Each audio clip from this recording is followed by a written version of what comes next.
How to add your links on Facebook mobile. Hello guys, in today's video I'm gonna show you how to add your links on Facebook mobile. First thing you're gonna do is go to Facebook and now click these three lines here in the top corner and go down. Click this one on your profile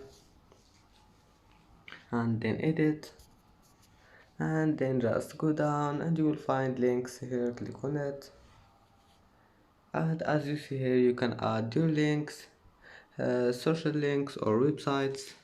Just add anything you want, and choose any platform, and then add your username, anything you want, and then click save. And that's it for today's video. Don't forget like and subscribe, and see you in the next video.